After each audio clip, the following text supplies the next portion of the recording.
আসসালামু আলাইকুম। আলু ভর্তা তো সবাই করতে জানে, কিন্তু আসলে এভাবে আলু ভর্তা করে দেখবেন একবার, ঢেঁড়স ভাজি করে দেখবেন। তো আলুটা আমি গোল আলু লালটা নিয়েছি, নিয়ে ভালো করে সিদ্ধ করে নিয়েছি, নিয়ে ভালো করে ছেনে নিচ্ছি, যাতে কোনো রকম আলুর ভিতরে কোনো গোটা না থাকে।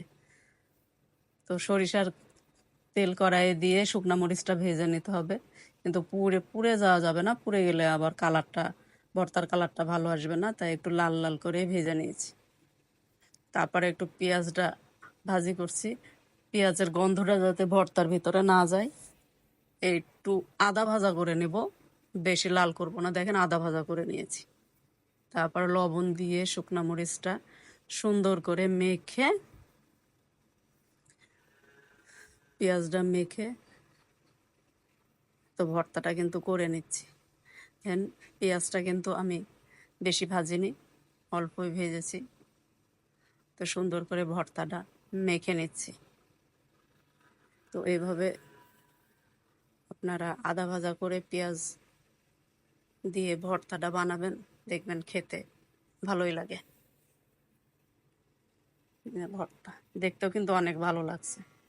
তো কড়াইয়ে আমি সয়াবিন তেল দিয়ে দিলাম, কাঁচামরিচ পেঁয়াজ দিলাম, দিয়ে একটু আদা ভাজা করে নিচ্ছি।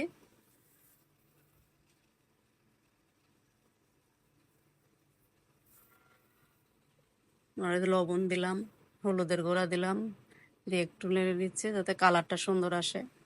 সবসময় তেলের মধ্যে হলুদের গুঁড়াটা দিলে কালারটা সুন্দর আসে। আদা ভাজা করে নিয়ে ঢেঁড়সগুলো দিয়ে দিলাম। এখন ভালো করে নেড়ে চেড়ে ঢেঁড়সটাও সুন্দর করে ভেজে নিতে হবে। তো আপনাদের যদি ভিডিওটা ভালো লাগে একটা লাইক করে দিয়েন। দেখেন কত সুন্দর, ভাজিটা কিন্তু অনেক সুন্দর হয়েছে। তো এইভাবে খেয়ে দেখবেন। আল্লাহ হাফেজ।